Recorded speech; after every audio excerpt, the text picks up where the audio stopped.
Ate, pagod na. Kaya mo yan.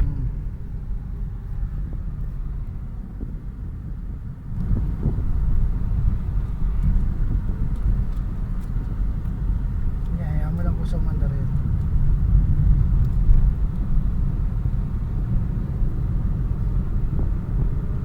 Ang ganda ng kotse, dito.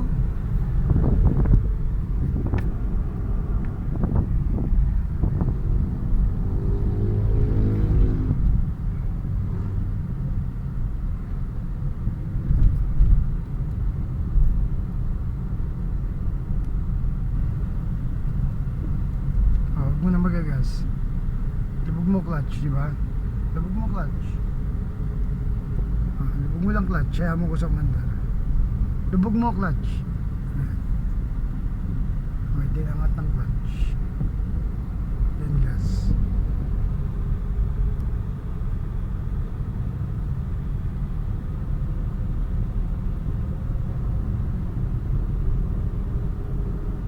Sino nagda-drive ate? Sino nagda-drive? Ako. Ikaw. May preno ba ako? Wala. Wala. So kung babangga yan, babangga talaga yan. Okay? Kaya ba ng handbrake? Hindi. Napapabagal kita yan, oh. Pero hindi kita kayang hinto. Tandaan mo, ha? Kahit i-handbrake mo pa yan. Napapabagal ka lang. Pero hindi pa siya full stop. Hindi kita mapupull stop, po. Dahil pag dinina mo yung gas niya natin, pag nasa high speed ka, hindi walang epekto yan, yung handbrake na yan.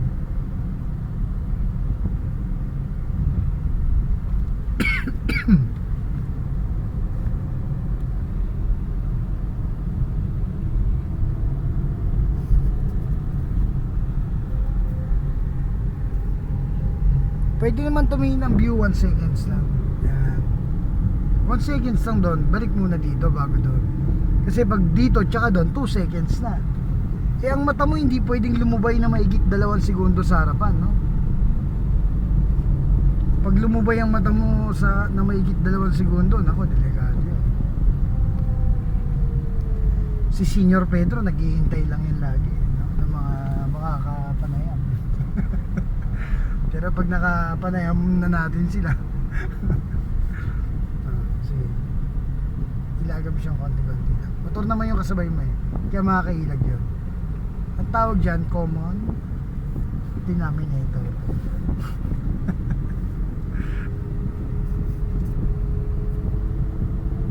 Di ng gas. Unahan mo na yung tatlo para hindi ka na nag-aalangan sa kanila hanggat maluwag pa. Naunawaan mo? Kung ano yung nakikita na mata mo, totoo yan, no? Didesisyonan mo, no? Bawat galaw, igagalaw mo. Hindi yung itatiming mo na, ayan na naman, yung mga favorite mong dikitan. Yan yung, dyan siya naubusan ng pasensya, pre, yung ganyan eh. Huwag mo lapitan, iwasan mo na, malayo pa lang. Di na ng gas. Iwanan mo na pag may pagkakataon. Naunawaan mo? Hindi yung lalapitan mo, tututukan mo. Hirap na nga si tatay. Tututukan niya pa, bubusinahan niyo pa, gusto niyo pang banggain, no? Wag ganon, no? Mas maawa kayo sa kanila dahil wag ka naman galaw mo na. Huwag kang daw sa ganito, tama na yung 30-30. Residential highway to, no? Hindi na tabang yung magkabilang gilid mo. Pwede na may batang tumakbo dyan, tandaan mo. Huwag kang tiwala sa isang residential highway, no? Pasadaan mo ng tingin buong kanan, buong kaliwa, tumingin sa malayo.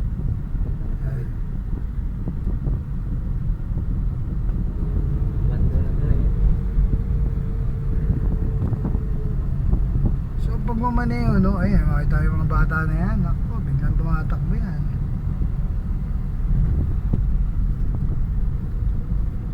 So pag ganito kuya, hintayin lang ako either Ganyan ang takbo mo. Gear.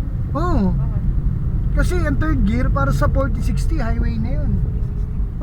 Hindi naman laging pwede mo i-3 actually, pero nabibitin sa 3 na kasi dapat 2 lang.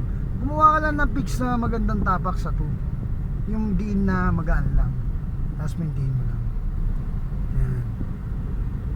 Huwag kang tutok ng tutok para hindi ka nagugulat.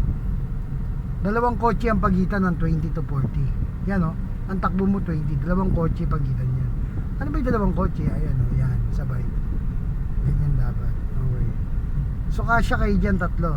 Tatansyahin mo lang, no? Ganyan. Hindi ka naman pa